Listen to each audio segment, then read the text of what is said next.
앞에서 읽은 창세기 12장 1절에서 9절의 내용을 지난번에도 생각했는데 오늘 한 번 더 생각하시죠. 특히 1절에서 3절의 내용은 하나님께서 명령하신 말씀이자 언약이기 때문에 아주 중요한 내용입니다. 오늘 한 번 더 이 1절에서 3절의 내용을 중심하여 생각하겠습니다. 1절을 보시면 여호와께서 아브라함을 찾아오셔서 내 고향 친척 아버지의 집을 떠나라. 그리고 내가 너에게 보여줄 땅으로 가라 하시죠. 이 명령을 받은 아브라함이 그 명령을 따라서 순종할 때 2절에 보면 내가 너로 큰 민족을 이루고 내게 복을 주어 내 이름을 장대케 하리니 너는 복이 될지라 하셨습니다. 그리고 3절에 이어서 너를 축복하는 자에게는 내가 복을 내리고 너를 저주하는 자에게는 내가 저주하리니 땅의 모든 족속이 너로 말미암아 복을 얻을 것이라 하셨습니다. 이 말씀을 한마디로 집약하면 무엇일까요? 하나님의 말씀을 순종하면 복된 인생이 된다는 말이죠. 여기 복이라는 말을 5차례나 반복하여 복된 인생을 약속합니다. 하나님의 말씀을 순종하면 복된 인생이 된다는 말입니다. 이 말을 좀 잘 생각해야 하는데요. 하나님께서 가르치신 말씀을 순종하면 인생 행복이라는 말인가요? 오전 공부 시간에도 생각했는데 하나님의 말씀을 지켜 행하면 형통할지라 했는데 이것이 만사 형통과 직결되는 것이 아니라고 했죠. 오늘 이 복이라는 말도 인생 행복과 직결되는 말이 아닙니다. 이 본문의 복이라는 말을 잘 생각해야 합니다. 하나님께서 복을 주실 때는 무엇을 하도록 주신 복입니다. 무엇을 하도록 주신 복, 사명을 감당하도록 주신 복입니다. 복은 사명과 동전의 양면 붙어 있습니다. 만약 복을 가지고 하나님이 하라고 하신 사명을 수행하지 못하면 그 복은 아무런 의미가 없습니다. 아브라함에게 복이 될지라 그리고 자손들을 통하여 민족을 이룬다고 하셨는데 하나님께서 주신 사명을 수행하지 못하면 그 복은 의미가 없게 됩니다.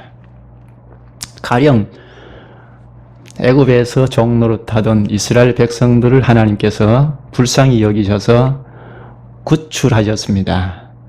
노예 생활하던 데서 자유의 몸이 되고 해방의 몸이 되도록 복을 주셨습니다. 그것은 애굽에서 나와서 가나안 땅에 들어가서 그 불신 사회를 다 척결하고 거기에 하나님 나라를 세우도록 주어진 복입니다. 하나님 나라를 건설하도록 자유를 주신 것입니다. 그런데 이들이 정탐꾼들을 보내어서 그들의 보고를 들은 다음에 신변 안전의 마음이 어두워져 버렸습니다. 가나안 땅에 들어가서 불신의 사회를 다 척결하고 하나님 나라를 건설하도록 출애굽시켜 주셨는데 자유의 몸이 되게 하셨는데 자기들의 신변 안전의 마음이 어두워져 버려 그 사명의 땅을 포기하고 말았습니다. 그 결과 광야에서 40년 동안 배회하다가 죽음에 이르렀습니다. 하나님께서 택하여 백성으로서 백성을 삼으신 그 존재 가치를 다 잃어버린 것입니다. 이처럼 사명을 상실해버리면 복은 아무런 가치가 없게 됩니다. 복이란 첫째, 사명을 감당하라고 주신 복인 것을 생각해야 합니다. 또 하나 좀 생각하고 넘어가야 할 것은 이 복은 구약시대와 신약시대와 다르다는 점을 생각해야 합니다. 구약시대에는 하나님 나라가 가시에 가시적인 형태를 띄었죠. 눈에 보이도록 나라를 족장시대에 또 이스라엘 나라 이렇게 보이도록 나라를 하나님 나라를 세웠습니다. 따라서 복도 가시적인 형태를 띱니다. 실제로 하나님 말씀을 지켜 행하면 창고에 쌀이 가득하고 먹을 것이 풍족하고 그리고 질고가 없었습니다. 이처럼 가시적인 형태의 복을 주신 것입니다. 행복 물질을 주신 것입니다. 그러나 하나님께서 함께 하신다는 증거로 이런 행복 물질을 주셨는데요. 신약에는 이런 행복 물질을 주시지 않아도 예수 그리스도 안에서 성숙한 시대에 살고 있기 때문에 하나님 나라도 영적 실체의 나라이고 그러므로 복도 행복 물질보단 하나님과 함께 하심이 복인 것을 가르쳤습니다. 하나님과 함께 하니까 하나님의 것을 다 받아 누리게 되죠. 복을 누리게 됩니다. 행복 물질도 올 수 있습니다.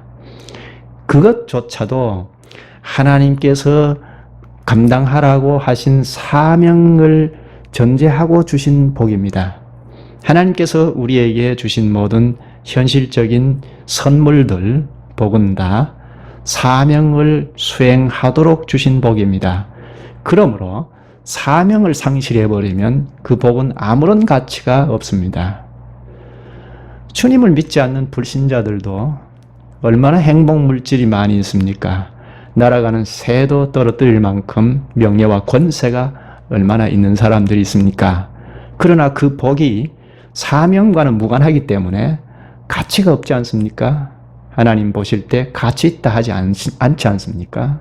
이처럼 복은 언제든지 사명을 생각지 아니면 안 된다 하는 생각을 해야 하겠습니다. 하나님께서 70년간 고향 땅 갈대아 우르에서 살고 있던 아브라함을 찾아오셔서 불러내셨습니다. 불러내실 때는 목적이 있습니다. 무엇을 하시려고 불러내셨습니다. 아브라함을 데리고 무엇을 하시고자 불러내신 것입니다. 오늘 우리도 마찬가지입니다. 부르신 목적이 있습니다. 그저 너 하나님 덕분에 무의도식하고 잘 살아보라 하고 불러내신 것이 아닙니다. 그건 이 세상 종교에서도 다 하는 것 아닙니까? 하나님께서 이 세상 종교에서도 하는 정도로 하자고 우리를 구원하신 것이 아닙니다. 사람은 도무지 할 수 없는, 우리는 도무지 할 수 없는 큰 목적을 가지고 이 세상, 불신 세상에서 아브라함을 구출해 내셨습니다. 오늘 우리도 마찬가지입니다. 그러므로 하나님께서 불러내신 목적을 잘 알아야 합니다. 목적을 깨닫지 못하면 그저 내가 좀 하나님 덕분에 잘 살겠다, 잘 먹고 잘 살겠다 하는데 기울어집니다. 기독교는 본래 인생 행복이 아닙니다. 재난을 면해주고 화를 면해주고 인생에 행복하게 해주는 것이 기독교가 아닙니다. 인생 행복은 이 땅에 있는 모든 사람들이 추구하는 것 아닙니까? 이 세상에 있는 모든 사람들이 추구하는 것을 하자고 하나님께서 우리를 구원하신 것이 아닙니다. 기독교는 이 세상에 있는 종교 하나가 아닙니다. 인간들이 도무지 할 수 없는 것을 주님께서 행하여 가시는데 거기에 우리를 불러서 접촉하여 주셔서 접붙여 주셔서 같이 걸어가자는 것입니다. 이게 기독교의 생활이고 신앙의 생활이고 교회 생활입니다. 특히 오늘 우리는 이 교회로 불러내셨습니다. 교회란 하늘 보좌 우편에 계신 그리스도와 연합한 그리스도의 몸체라는 것을 우리가 잘 압니다. 그리스도의 몸체로 우리를 불러 모으셨습니다. 이 세상에 있던 우리를 그리스도의 몸체 가운데 접붙여 놓으신 것입니다. 이게 구원입니다. 죽으면 천당 간다 하는 것만 구원이 아니고 이 땅에서 이 세상에 있던 우리를 하늘 보좌 우편에 계신 그리스도의 몸체인 교회에 불러들여서 접붙여 놓으신 이것이 구원입니다. 현실적인 구원이죠. 죽어봐야 안다가 아닙니다. 하나님께서 현실적으로 나의 구원을 보증하고 확증하도록 교회로 붙여 놓아 주셨습니다. 따라서 교회는 그리스도와 연합한 연합체를 굳게 이루어야 합니다. 이런 교회로 불러 모아주신 목적을 알아야 합니다. 나를 왜, 세상에 있던 나를 왜 이 교회로 부르셨는가? 이 교회로 접붙여 놓으신 목적을 알아야 이 땅에 여생토록 살아갈 때 구원의 백성으로 하나님께서 주어진 사명을 수행하면서 가치 있게 살다가 하늘 보좌 우편에 계신 그리스도와 연합하였으니까 저 죽음 저 너머에 그리스도의 세계로 가는 것입니다. 천당에 가는 거죠. 따라서 우리를 이 땅의 세상에서 무엇 때문에 이 교회로 부르셨는가 그 목적을 깨달아야 합니다. 교회로 부르신 목적을 깨닫지 못하면 그저 이 교회가 참 좋다 하는데 그칩니다. 혹은 이 교회는 뭐 적당하다, 좋지도 나쁘지도 않다, 혹은 이 교회는 나쁘다 이렇게만 하고 말게 됩니다. 그런 정보에선 우리가 교회 생활 실제로 하면서도 이 교회가 나를 얼마나 편하게 해줄까, 이 교회가 얼마나 나에게 잘해줄까 하는데 쏠립니다. 우리는 어쩔 수 없습니다. 인간 본성을 가진 우리이기 때문에 그 본성에 쏠리기가 쉽습니다. 이 교회가 나를 얼마나 환영하고 좋게 해주고 편하게 해줄까, 이 교회가 얼마나 나를 인정해 줄까, 이런 데 마음을 씁니다. 이 교회 참 괜찮다 하고 찾아 들어와서 내가 이 교회를 정한 정도로 생각하면 이 교회가 나쁠 때는 언제든지 내가 떠납니다. 내가 찾아왔으니까 내가 떠나죠. 하나님께서 이 교회를 부르셨다는 것을 생각하지 못하면 이렇게 됩니다. 이런 정도의 교회 생활을 하지 마십시다. 교회는 그리스도께서 머리로 계신 그분의 몸체인 것을 우리가 잘 압니다. 그리스도의 몸체입니다. 여기에 수종 노릇을 하도록 나도 접붙여 놓아 주셨습니다. 그러므로 그리스도의 수족입니다. 이 교회로 불러 모으신 목적이 무엇인지 알아야 합니다. 하나님께서 아브라함도 고향 친척 아비 집을 떠나 내가 보여줄 땅으로 가라 하셨습니다. 이렇게 불러내실 때 하나님께서 쓰시고자 하시는 목적이 있습니다. 아브라함을 부르신 목적이 무엇인지 여기 본문에서 살펴보고 오늘 우리를 부르신 목적도 생각했으면 좋겠습니다. 아브라함을 부르신 목적이 무엇입니까? 2절에 내가 너로 큰 민족을 이루고 내게 복을 주어 내 이름을 창대하게 하리니 너는 복이 될지라. 여기 두 가지이죠. 내가 너로 큰 민족을 이룬다 하는, 큰 민족을 이룬다는 것과 복의 근원이 될지라. 복이 될지라 하는 말은 명령형이라고 했죠. 이것은 복의 근원이 된다는 말이라고 했죠. 이 두 가지를 생각해야 합니다. 먼저 큰 민족을 이룬다 했는데 큰 민족이 무엇이죠? 아브라함을 부르면서 너로 말미암아 큰 민족을 이룬다 하셨는데 큰 민족은 나라이죠. 아브라함과 그로 말미암아 오는 후손들을 통하여 나라를 이루겠다는 말입니다. 이 나라는 아브라함과 아브라함의 후손들의 나라라기보다는 하나님께서 이들을 쓰셔서 나라를 이루신 거니까 하나님 나라입니다. 우리 좀 전에 생각했던 노아 시대를 보면 크게 두 부류의 세계인 것을 극명하게 볼 수 있죠. 하나는 하나님 나라 세계, 하나는 인간의 나라 세계입니다. 하나님의 아들들조차도 하나님의 말씀을 순종치 아니하고 자기 나름대로 살다가 홍수로 멸망당해버린 인간의 나라 하나를 생각할 수 있습니다.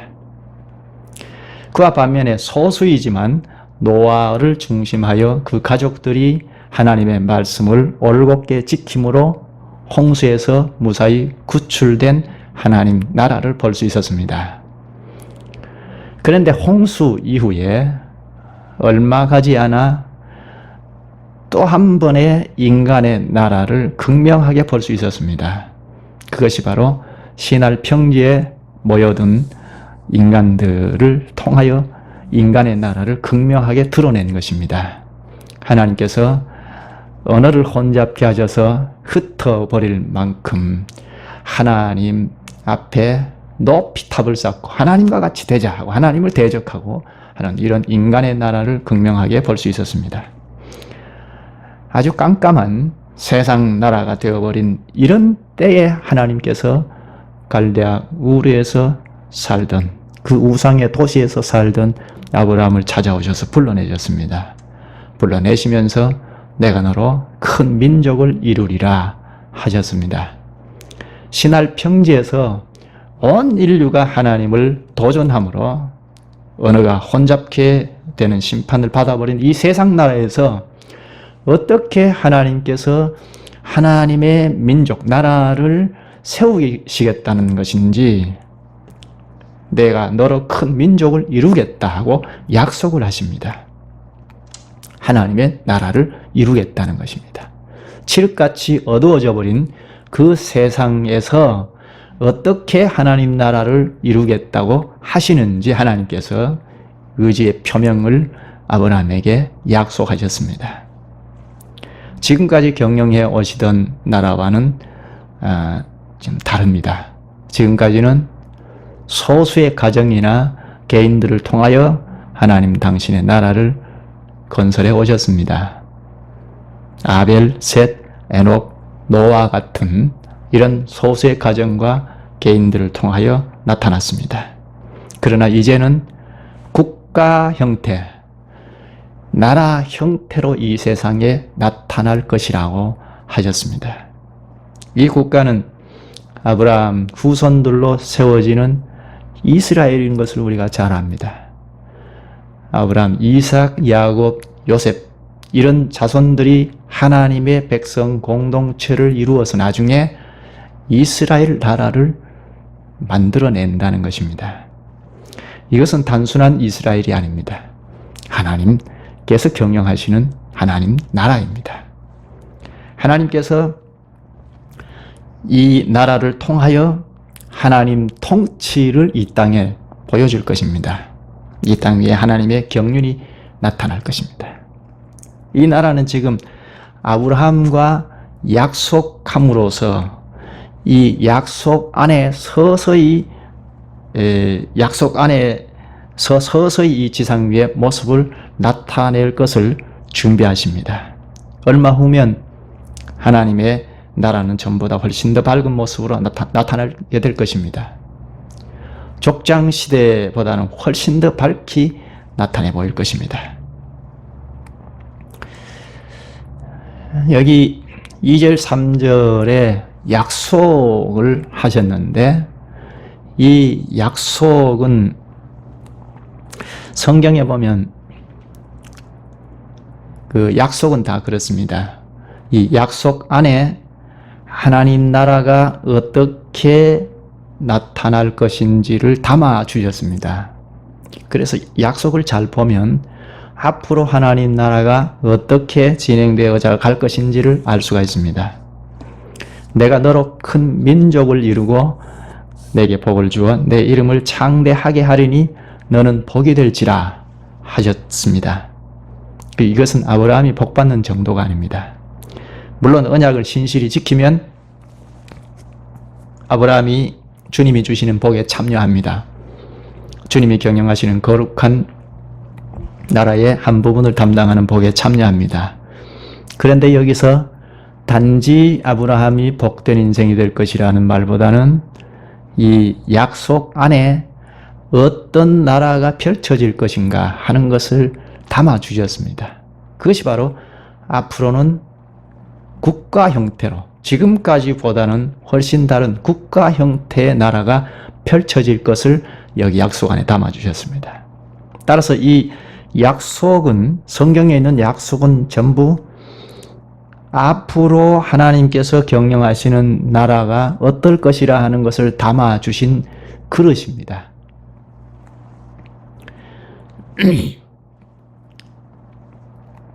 아브라함에게 약속하신 주님의 나라는 국가 형태로 지상에 나타날 것입니다.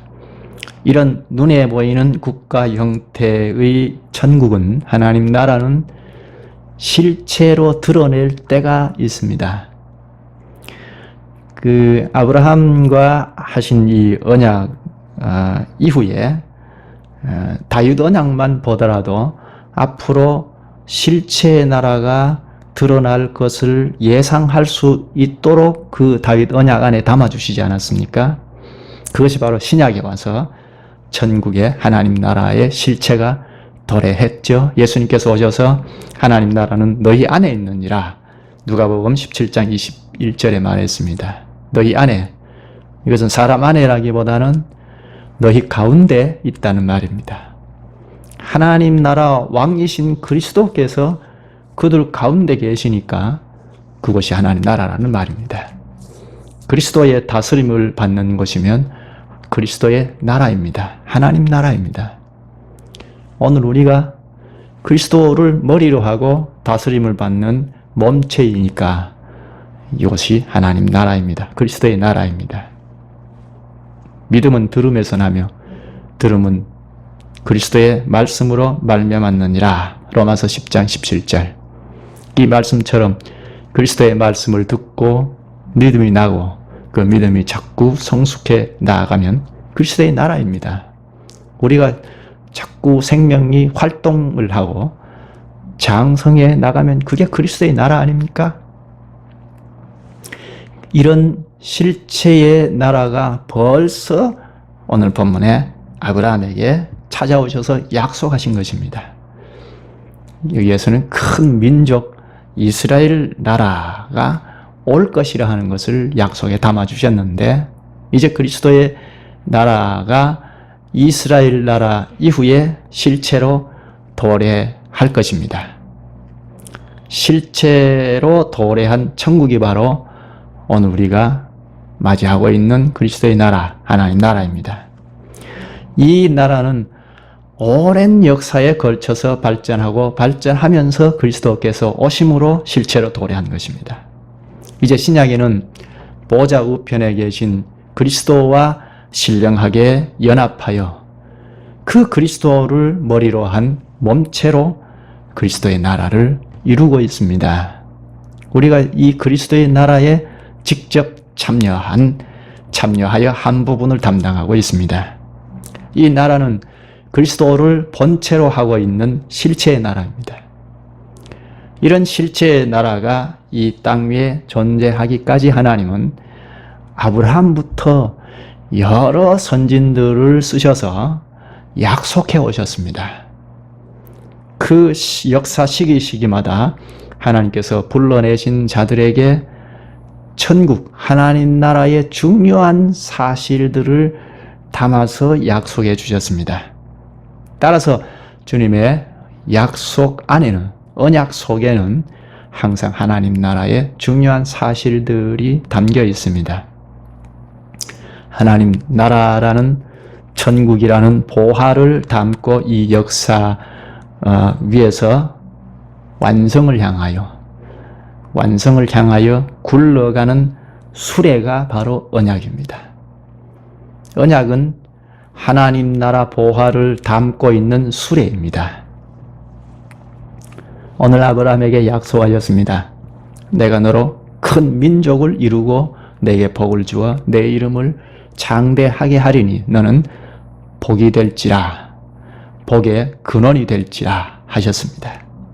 아브라함에게 주어진 사명이 크게는 두 가지로 나눌 수 있죠.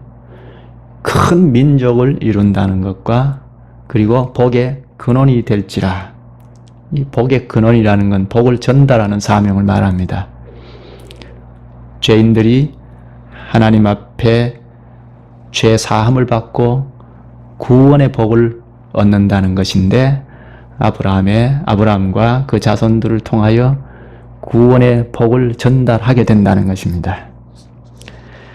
이 구원의 복을 전달하는 사명은 다른 말로 중보의 사명이죠.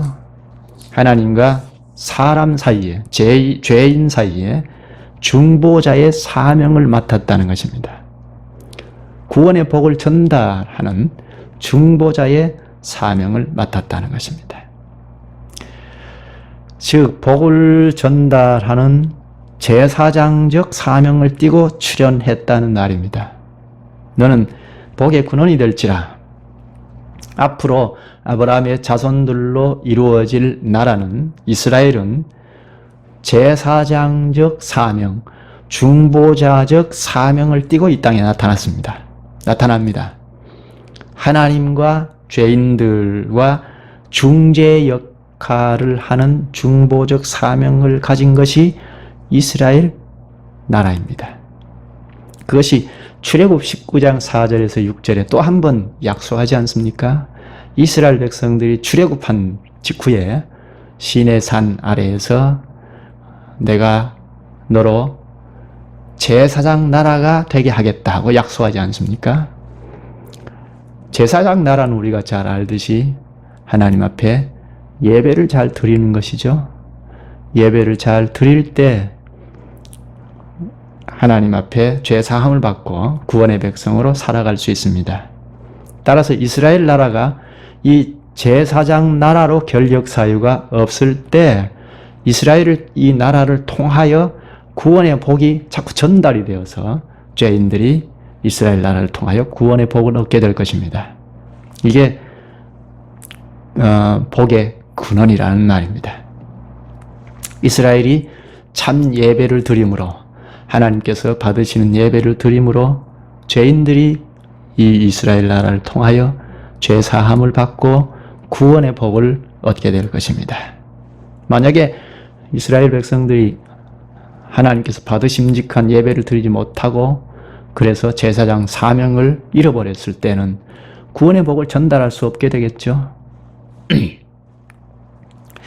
그런데 지금 이 아브라함에게 약속을 받은 아브라함의 사명이 무엇입니까? 지금 당장 큰 민족을 이루는 것이 급선무입니다. 이 민족은 하나님의 백성들이죠. 하나님 나라에 참여할 백성들입니다. 하나님의 백성을 생산, 양육하는 것이 급선무입니다. 나라를 이룰 만한 백성들을 생산하고 양육해야 하죠. 그런데 바로 앞에 11장 30절에 보면 아브라함의 아내 사라가 아이를 가질 수 없다고 합니다. 자, 아이를 가질 수 없는데 어떻게 생산하고 양육할 것입니까? 따라서 아브라함이 지금 당장 해야 할 일은 고향 친척 아버지의 집을 떠나는 것입니다. 완전히 떠나서 가나안 땅에 도착했을 때 하나님께서 7절에 보면 이 땅을 내 자손에게 주리라 하십니다. 어떤 땅인지 짐작만 하고 가나안 땅으로 왔는데 가나안 땅에 당도하니 하나님께서 이 땅을 너희 자손에게 주리라 하십니다. 아브라함은 첫째 사명은 땅을 떠나는 것이고 땅을 떠나서 가나안 땅에 도착하니 이 땅을 내 자손에게 주리라 하는 약속을 받았습니다. 아브라함의 사명이 이제 하나씩 이루어 가죠. 떠났고 그리고 그 땅이 가나안 땅이라 하는 것을 하나님으로부터 받았습니다. 이제 그 땅에서 하나님 나라 백성들이 제사장 사명을 수행할 수 있기 위하여 백성들을 생산하는 것을 또 기다려야 합니다. 하나님께서 자녀를 주시기를 기다려야 합니다. 믿고 기다려야죠.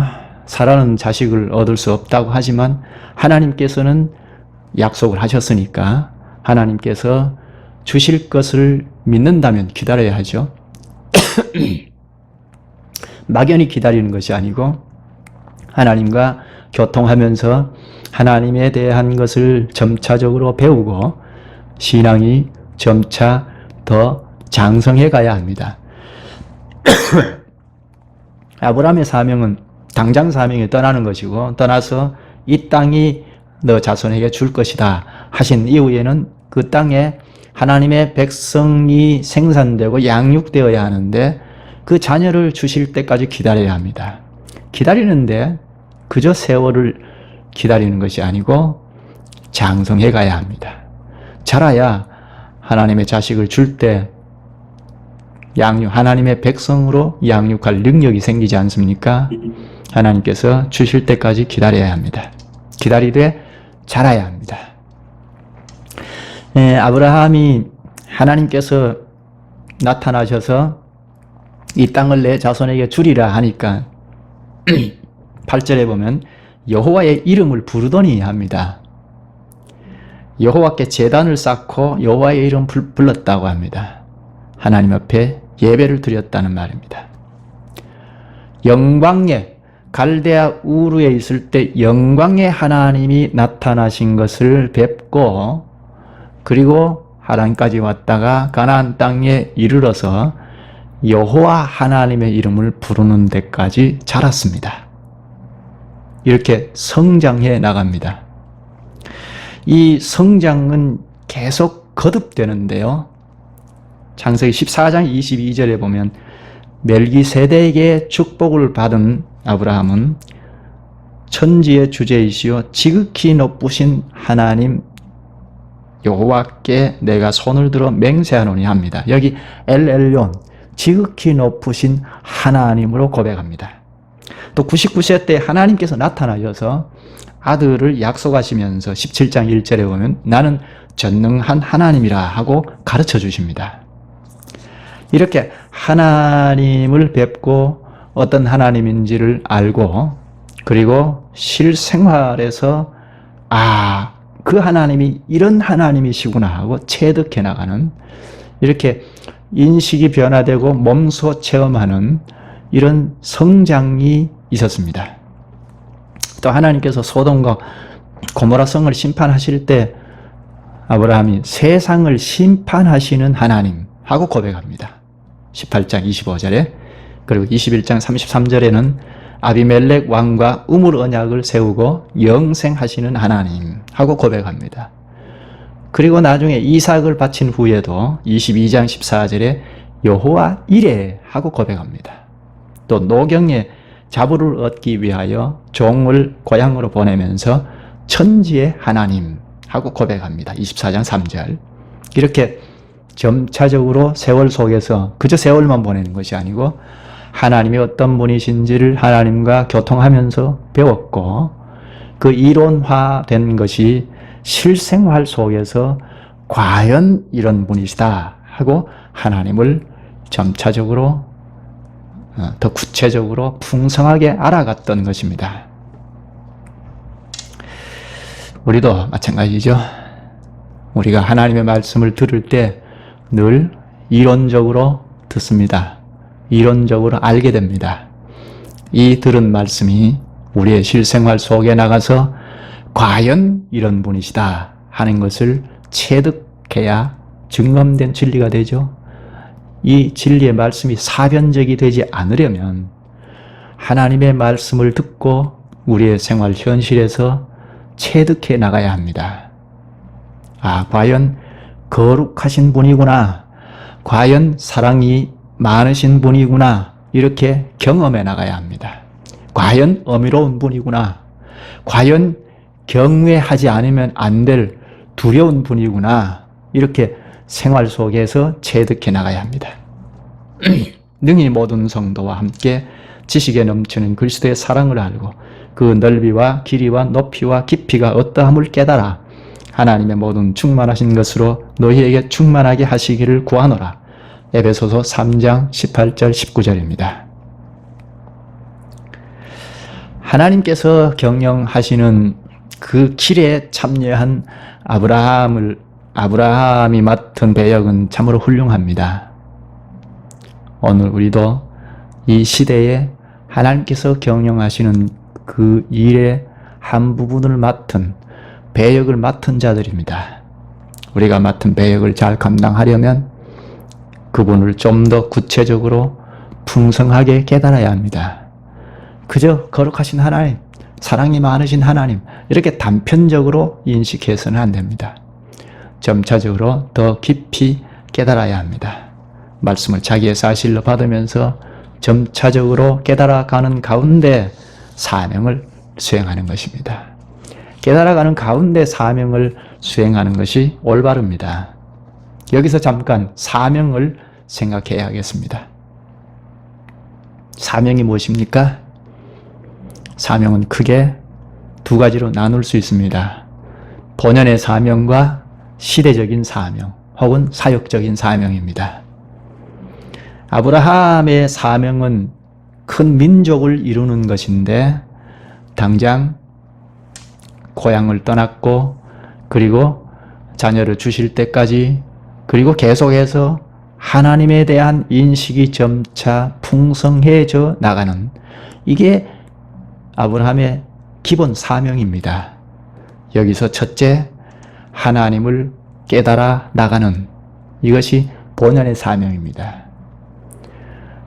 우리는 사명을 생각할 때 이 본연의 사명을 첫째로 생각해야 합니다. 하나님을 자꾸 깨달아가는 이 사실이 발전이 되지 아니하면 우리가 맡아서 일하는 것도 무의미해집니다. 제대로 하지 못하게 됩니다. 본연의 사명을 아주 중요하게 생각해야 합니다. 보통 교인들이 사명할 때 무엇을 먼저 생각합니까? 일이나 직분을 생각합니다. 그래서 내가 목사의 사명이 있다 혹은 선교사의 사명이 있다 하고 나가는데요. 그러나 본연의 사명인 하나님의 말씀을 잘 깨닫지 아니하면 그래서 우리의 인식이 자꾸 풍성해져서 하나님이 어떤 분이신지 어떤 일을 하시는지 풍성한 인식이 서 가는 데서 하지 아니하면 그 사역적인 사명, 시대적인 사명은 가치가 없게 됩니다. 목사의 사명을 하든지 선교사가 되든지 결국은 복음을 전하여 교회를 이루어야 하지 않습니까? 주님의 교회를 이루어야 하지 않습니까? 그런데 주님의 말씀을 통하여 깨달아가는 지식이 없는데 무슨 교회를 이루겠다는 말입니까? 하나님의 말씀을 통하여 진리의 말씀을 차서 있게 깨달아서 예배를 어떻게 드리는 건지, 예배가 무엇인지, 예배 안에 찬송은 어떻게 하는 것이 하나님 받으시는지, 기도는 어떻게 하는 것이 받고 받지 않는 기도는 무엇인지, 헌금은 무엇이고 왜 하는지, 어떤 정신으로 어떻게 해야 하는지, 교회는 무엇인지, 교회를 이루어야 하니까 구원은 무엇인지, 구원은 어디에서 보증을 받는지, 교회와 하나님 나라는 어떤 관계가 있는지, 밀접한 관계가 있는데 이런 도리들을 진리의 말씀을 통하여 차서 있게 깨달아가야 합니다. 깨달아가는 더 위에서 사역적인 사명, 시대적인 사명을 수행할 수 있는 것입니다. 그런데 이런 사실, 깨달아가는 사실이 없는 데서 선교사로 나간다, 목사가 된다, 또 혹은 무슨 직분을 감당한다, 무슨 일을 한다. 결국은 교회를 이루는 속에서 이것저것을 하는데 무슨 교회를 어떻게 이루겠다는 말입니까? 그저 막연히 자기가 생각하는 범위 안에서 종교단체 교회를 이룰 수 있습니다. 또 혹은 이상한 교회, 적당한 교회를 이룰 수 있습니다. 주님의 교회답게 이루어야 하지 않습니까?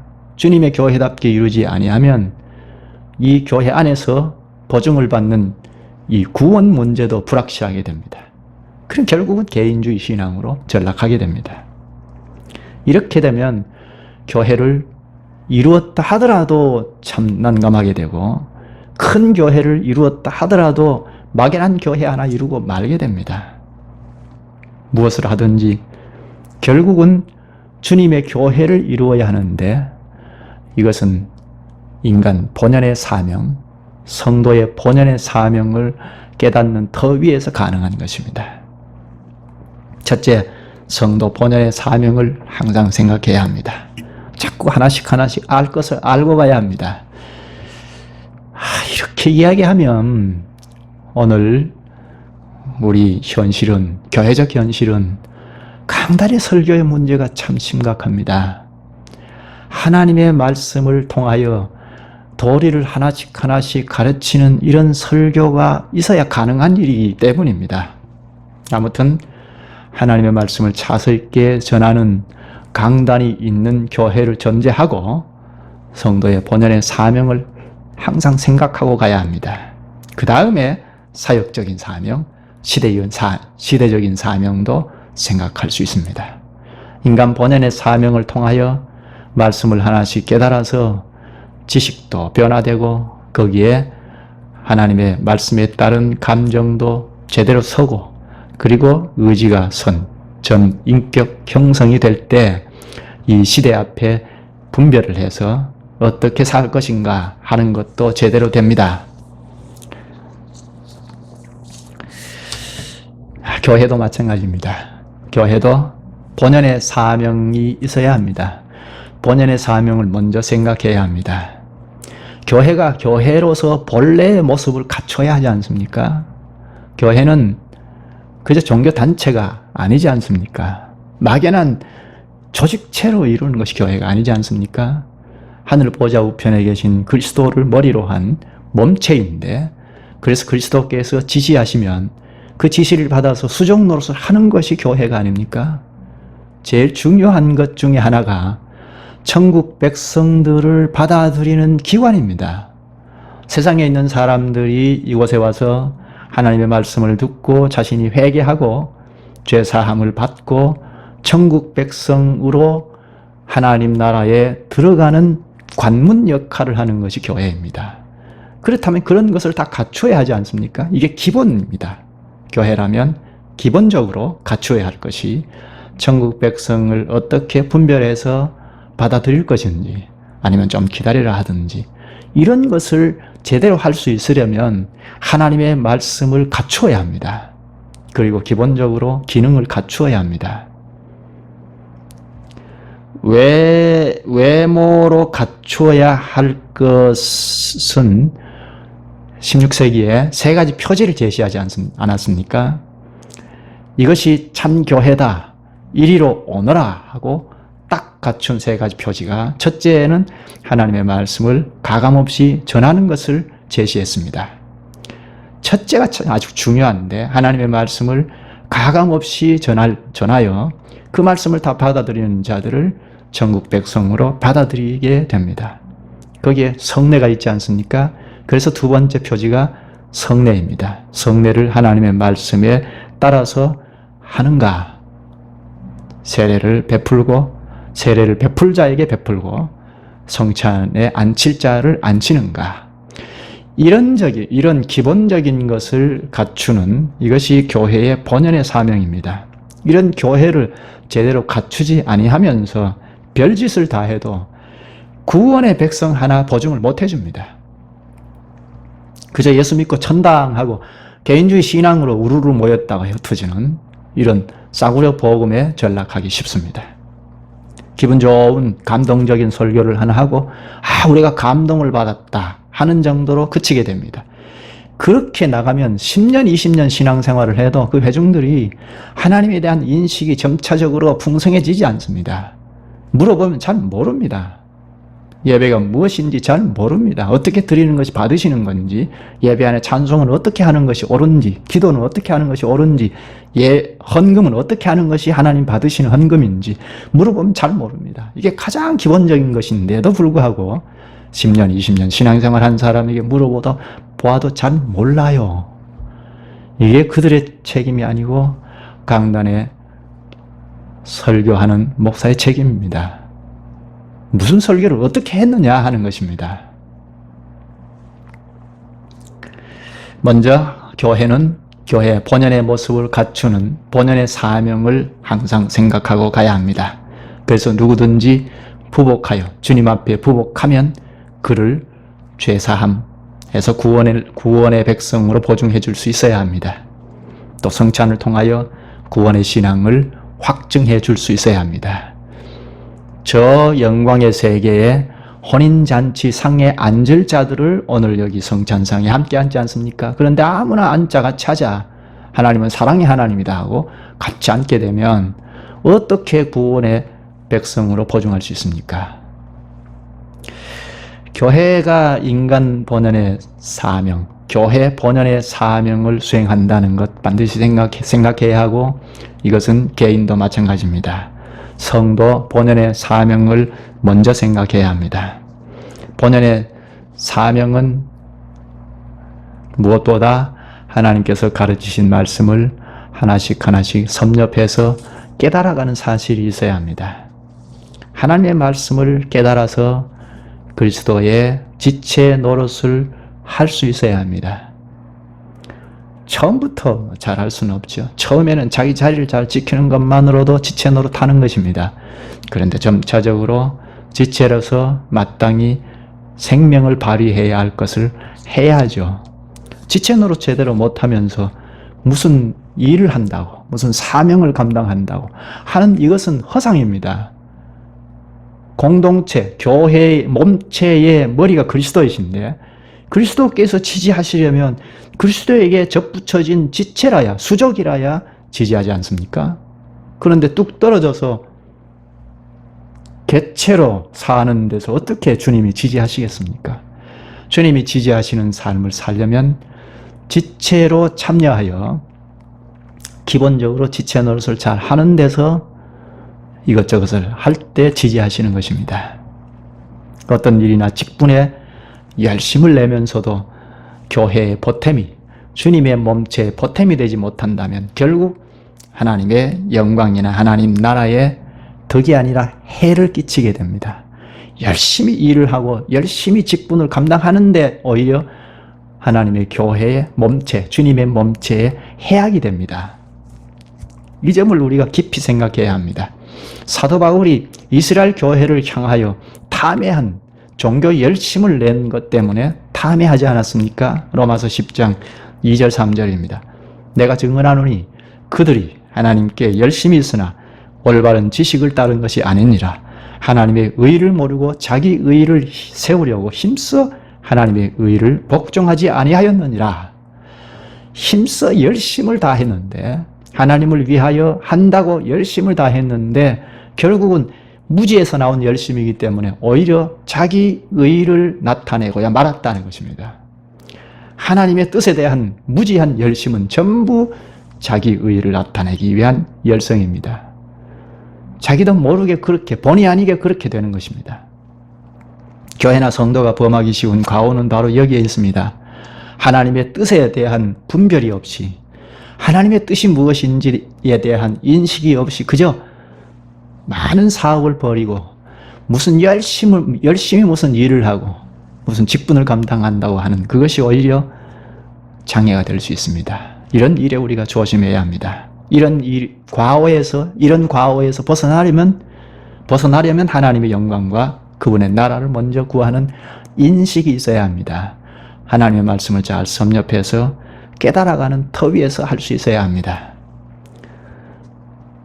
깨달아간 이 성도의 본연의 모습을 잘 갖춰가는 데서 이 시대 앞에 우리가 뛰어넘어야 할 장벽이 무엇인지도 보입니다. 이 시대의 시대를 분별하려면 하나님의 말씀을 정상적으로 공급을 받아 깨달아가는 그 터에 서야 합니다. 그러면 이 시대를 분별하여 우리가 넘어야 할 장벽이 이것이다 하고 시대적인 사명도 감당할 수 있게 됩니다. 이것이 없이 모이면 모이는 대로 허우적거립니다. 많이 모이면 많이 모이는 대로 허우적거립니다. 이것은 중세시대 로마 교회가 우리에게 산 교훈으로 주지 않습니까? 1000년 기간 동안 전도하고 해서 교회로 불러 모아서 다 전체가 허우적거리지 않았습니까? 그래서 개혁자들이 목숨을 내걸고 개혁해서 나온 것이 오늘 우리 교회를 선물로 준 것입니다. 이 점을 우리가 깊이 생각해야 하겠습니다. 오늘 여기까지 하고 다음에 이어서 생각하겠습니다. 자비하신 주님, 주님께서 우상의 도시 칠흑같이 어두워져 버린 인간의 나라에서 아브라함을 불러내셔서 내가 너로 큰 민족을 이루게 하리라 하고 언약하셨사옵니다. 이 언약을 다 이루시기 위하여 아브라함을 사용하시고 그 자손을 쓰셔서 복의 근원이 되게 하시는 주님, 주님께서 오늘에는 그 일을 다 이루시고 실체의 나라, 그리스도의 나라를 저희에게도 보이셔서 기쁨으로 저희가 사명을 짊어지는 은혜를 주시옵나이다. 주님의 부르심의 목적을 저희가 잘 깨달아서 이곳 교회에서 주님의 몸체에서 그 목적을 다 이루는 생애가 되게 하여 주시기를 원하옵나이다. 예수님의 이름으로 기도하옵나이다. 아멘.